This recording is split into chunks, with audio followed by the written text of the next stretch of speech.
Dear students, आज economics का chapter 2 में जो हमारा कंटेंट है, where are most of the people employed.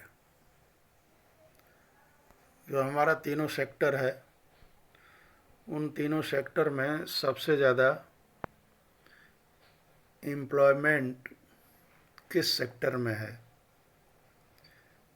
A remarkable fact about India is that while there has been a change in the share of the three sectors in GDP, a similar shift has not taken place in employment. Graph 3 shows the share of employment. यहाँ पर एक graph दिया हुआ है।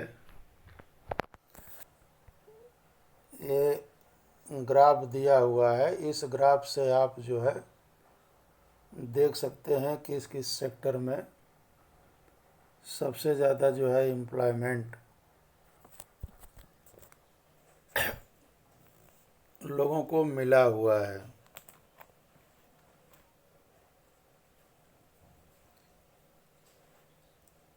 तो सबसे ज़्यादा जो एम्प्लॉयमेंट है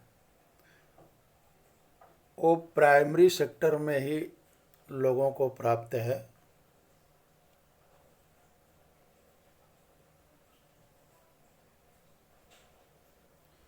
Why did not a similar shift out of primary sector happen in case of employment?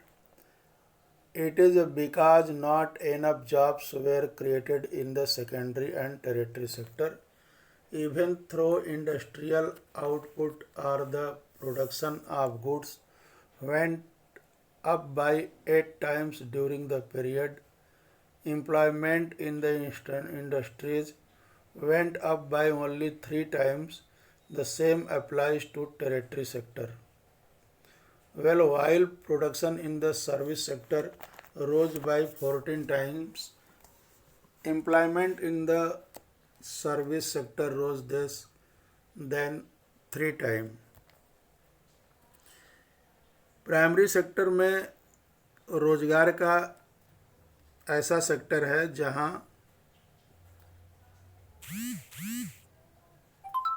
Transfer ज़्यादा नहीं हुआ।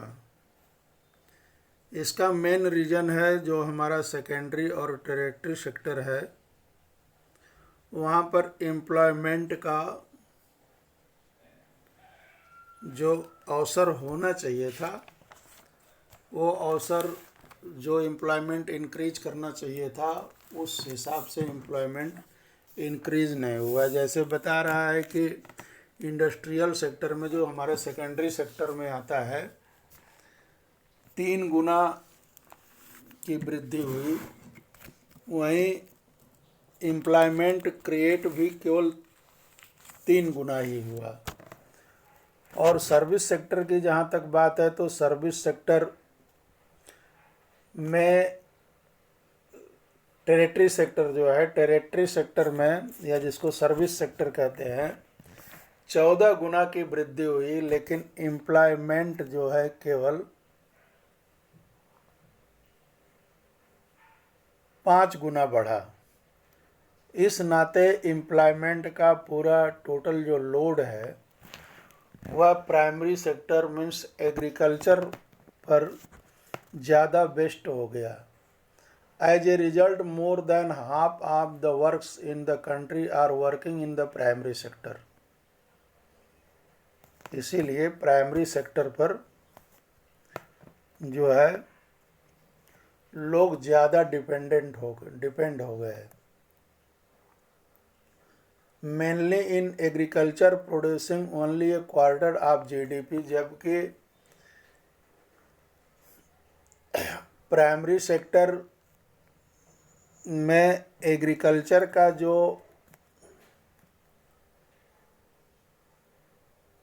योगदान है जीडीपी में, वो मात्र 1/4 है। In contrast to this, the secondary and tertiary sector produce 3/4 of the produce, where they imply less than of the people, जबकि सेकेंडरी और टर्टियरी सेक्टर का जीडीपी में हिस्सेदारी शेयर 3/4 है, परंतु ये क्षेत्र आधे से भी अधिक कम लोगों को एम्प्लॉयमेंट प्रोवाइड करते हैं। इस तरह से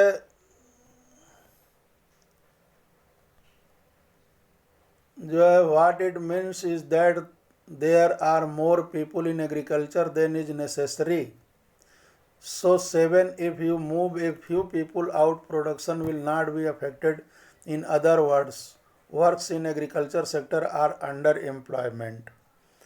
मैंने कृषि में जो आवश्यकता से अधिक लोग लगे हुए हैं, अतः यदि इसमें से कुछ लोग कृषि क्षेत्र से हटा दिए जाएं तो भी प्रोडक्शन में कोई प्रभाव नहीं पड़ेगा। दूसरे शब्दों में कहा जाए तो एग्रीकल्चर के अंदर अंडर एम्प्लॉयमेंट की प्रॉब्लम पाई जाती है, जिसको अल्प बेरोजगारी हम कहते हैं। This kind of underemployment is hidden in contrast to someone who does not have a job and is clearly visible as unemployment, hence it is also called disguised unemployment. इस प्रकार की जो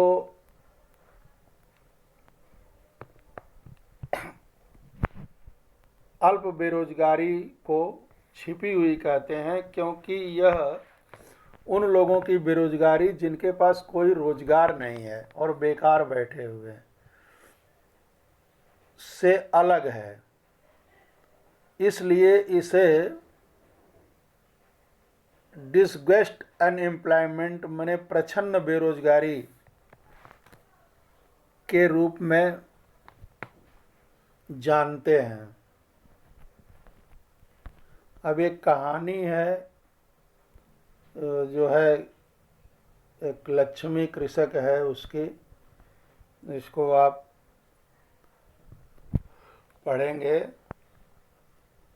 the under employment can also happen in other sector. For example, there are thousands of casual workers in the service sector in urban area। ऐसा नहीं है कि unemployment केवल primary sector में ही है। अंडर एम्प्लॉयमेंट मीन्स अल्प बेरोजगारी केवल प्राइमरी ही सेक्टर में नहीं है, अपितु यह अर्बन एरिया में भी इस प्रकार के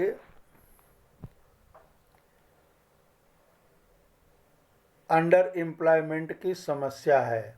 for example, there are thousands of casual workers in the service sector in urban area who search for daily employment. आप देखते होंगे कि अर्बन एरिया में भी बहुत से लोग उनका जो एम्प्लॉयमेंट है वो डेली बेस पर है, वो प्रतिदिन वो काम ढूंढते हैं। They are employed as painters, जैसे painters, plumbers, repair person and other doing odd job. Many of them do not find work every day. ये लोग प्रत्येक दिन काम नहीं पाते हैं। Similarly, we see other people of the service sector on the street pushing a cart of selling something where they may spend the whole day but earn very little। मैंने जहाँ पूरा दिन बिता देते हैं लोग, ऐसे लोग, परंतु बहुत कम कमा पाते हैं। जो पेंटर हैं, मरम्मत करने वाले हैं, घर मकान बनाने वाले हैं, प्लम्बरिंग का काम करते हैं, ठेले का काम करते हैं, सब्जी लगाने वाले लोग हैं। इस तरह से अर्बन एरिया में भी अंडर एम्प्लॉयमेंट की प्रॉब्लम जो है बनी रहती है, बनी हुई है। How to create more employment. अतिरिक्त रोजगार को कैसे बढ़ाया जा सकता है या रोजगार का सृजन हम कैसे कर सकते हैं। तो पहला है कि they would also to sell some of this. जो लक्ष्मी की कहानी है, जो फार्मर है produce much more than before, they would also need to sell some of this. For this they may be required to transport their products to a nearby town. If the government invests some money in transportation and storage of crops, or makes better rural roads so that many trucks reach everywhere, several farmers like Lakshmi, who now have access to water, can continue to grow and sell these crops. This activity can provide productive employment to not just farmers but also others such as those in service like transport or trade. Agriculture में जो कुछ भी production होता है उस production को market तक ले जाने के लिए बहुत से ऐसे गांव हैं जहां पर जो है पक्की सड़कें नहीं हैं, लिंक रोड नहीं है, लिंक रोड है तो टूटी फूटी है। इसलिए अगर गवर्नमेंट ट्रांसपोर्टेशन की उचित व्यवस्था कर देती है, करने से ट्रांसपोर्टेशन जब बढ़ेगा, जब ट्रांसपोर्टेशन बढ़ेगा तो उसमें एम्प्लॉयमेंट की भी संभावना बढ़ेगी और लोग अपने प्रोडक्शन को, एग्रीकल्चर प्रोडक्शन को जो है अपने नज़दीक या दूर के मार्केट में ले जा कर के उस पर अच्छा मुनाफा कमा सकते हैं। तो ट्रांसपोर्टेशन और ट्रेड जैसी सेवाओं में लगे लोगों को रोजगार मिल सकता है। सेकेंड है, Lakshmi need is not confined to water alone to cultivate the land. She also needs seeds, fertilizers, agriculture equipments, and pump set to draw water. Being a poor farmer, she cannot afford many of these, so she will have to borrow money from employment and pay a high rate of interest. If the local banks gives or credit at a reasonable rate of interest, she will be able to buy all these in time and cultivate her land. This means that along with water, we also need provide cheap agricultural credit to the farmers for farming. To improve, we will look at some of these needs. Agriculture का work करने के लिए बीज, fertilisers और तमाम equipment की आवश्यकता होती है, जिसमें बहुत से किसान जो सक्षम नहीं होते हैं इनको लेने के लिए, वो साहूकारों के चंगुल में फंस जाते हैं और हाई रेट इंटरेस्ट पर जो है उनको एग्रीकल्चर का वर्क करने के लिए पैसा लेना पड़ता है। इसलिए आवश्यक है कि यदि लोकल बैंक या गवर्नमेंट के बैंक उनको उचित ब्याज पर उनको एक क्रेडिट प्रदान करें, जिससे वह अपने एग्रीकल्चर की वस्तुओं को वो खरीद करके अपना एग्रीकल्चर का काम कर सकें, जिससे उनका जो साहूकार को हाई इंटरेस्ट रेट पर वो कर्ज लेते हैं उससे उनको मुक्ति मिल सकती है। Another way by which you can tackle this problem is to identify, promote and locate industries and service in semi-rural area where a large number of people may be employed.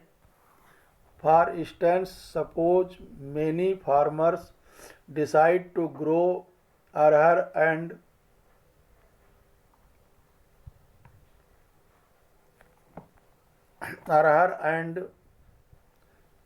chickpea pulse crops, setting up a dal mill to procure and process this and sell in the cities is one such example. Opening a cold storage could give an opportunity for farmers to store their products like potatoes and onion and sell them when the price is good.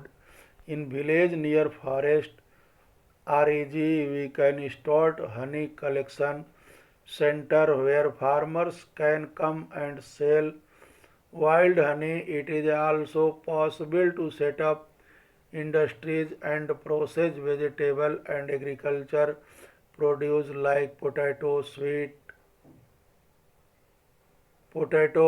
rice, wheat, tomato, fruits which can be sold in outside markets. This will provide employment in industries located in semi-rural areas and not necessarily in large urban center. कह रहा है कि agriculture के अंदर जो भी production होता है, कच्चा माल होता है, जैसे अरहर, मटर या कोई भी चीज़, उसकी अगर फैक्ट्रीज रूरल एरिया में इस्टेब्लिश कर दी जाए तो रूरल एरिया के लोगों को बहुत से एम्प्लॉयमेंट की प्रॉब्लम दूर हो सकती है।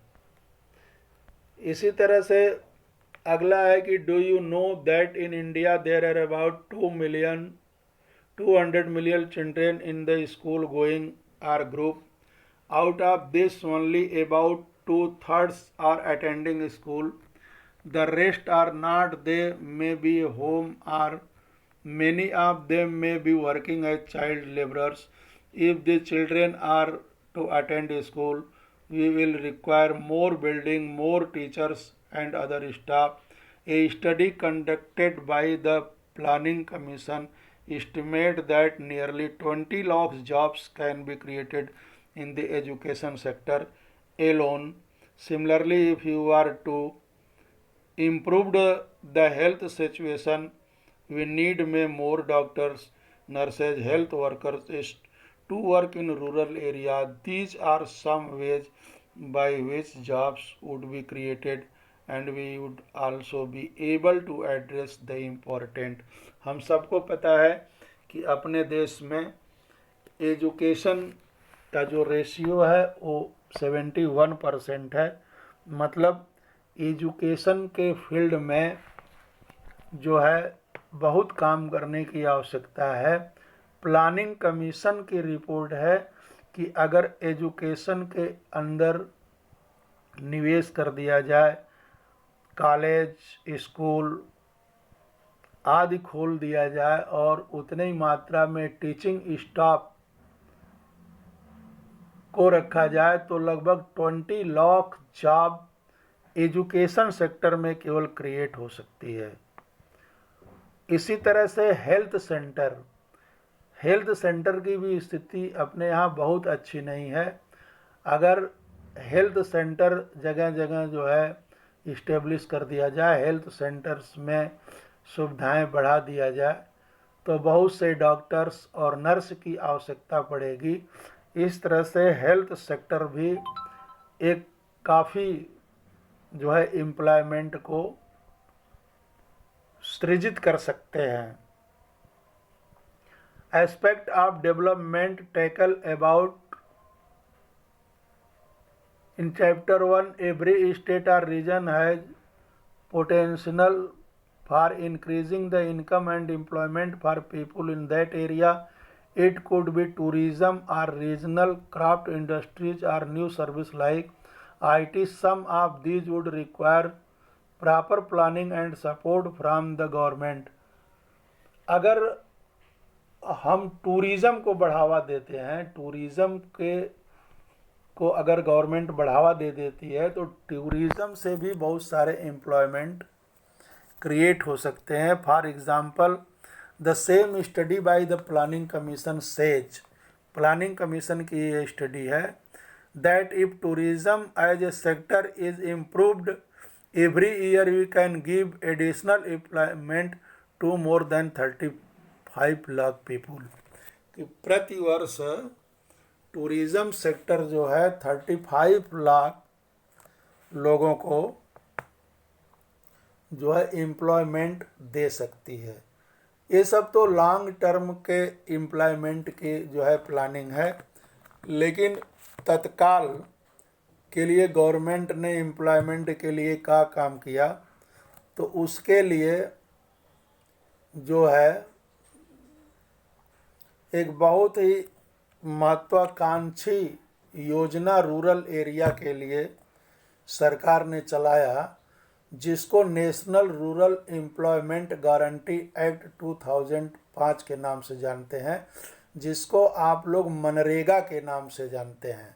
अब उसका नाम मनरेगा हो गया है, महात्मा गांधी राष्ट्रीय ग्रामीण रोजगार योजना, Mahatma Gandhi national rural employment guarantee. यह योजना क्या है?